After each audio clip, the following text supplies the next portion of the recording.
আসসালামু আলাইকুম। আজকে একটু আসছিলাম জাকির ভাইয়ের বাসায়। জাকির ভাই যে মিষ্টি খাইতে দিল, আমি খাইতে চাইলাম না, তারপরেও জোর করলো আর কি। দেখেন আমি কিভাবে মিষ্টি খাই। আমার কারণ হচ্ছে যে আমাকে অনেকেই জিজ্ঞেস করে যে বরাত কিভাবে খায় কিভাবে খায়। তো আমি ভাবলাম যে তোমাকে ভিডিওটা করে রাখি।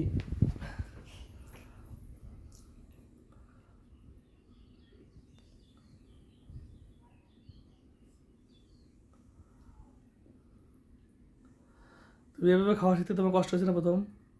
কষ্ট অনেক, প্রচুর কষ্ট হয়েছে, কিন্তু এখন ধীরে পড়ে ধীরে গেছে না, হাত থেকে অনেক সময় পড়ে গেছে? হ্যাঁ, পড়ে গেছে, অনেক পড়ে গেছে। এখন অভ্যেস হয়ে যাইতেছে কি, মানে বাপ মার কয়দিন এভাবে দেখবে, খাওয়া দিবে। এখন আমি নিজের কাছে একটাই খারাপ লাগে না, তাই জন্য একলা একলা খাই। আর বাপ মাও তো সারা জীবন বেঁচে থাকে না, সেজন্য একলা একলা নিজের কাজ করতে পারি। এই যে যেমন প্যান্ট পিন্দা, গেঞ্জি গায়ে দেওয়া, এটা আমি করতে পারি। ব্রাশ করা, বিরাস করা, ভাত খাওয়া, সব কাজ যদি সেভ করতে বলা হয় যে তোমার অন টাইম দিয়া। আমি সেটাও পারবো, টুকটাক সব কাজই করতে পারি আর কি। আচ্ছা, সামনে বরাতালের আরও ভিডিও আসবে, সবাই লাইক কমেন্ট শেয়ার এবং সাবস্ক্রাইব করবেন। বরাতালের কিন্তু একটা ইউটিউব চ্যানেল আছে, বলে দাও। আমার ইউটিউব চ্যানেলের নাম ওটা বরাতালি। আমার ফেসবুক পেজ আছে একটা, ওটাতে বরাতালি। টিকটক আইডি আছে একটা। টিকটক আইডি তো বরাতালি, সব জায়গায় বরাতালি দেওয়া।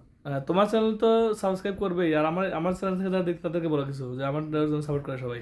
আমারটা তো সবাই ঢুকে সাবস্ক্রাইব করবেন। আমার ওই যে বড় ভাইটা তো সাবস্ক্রাইব করবেন। সবার কাছে আমার এই অনুরোধটা রইল। আচ্ছা, খাও, আর একটু খাও।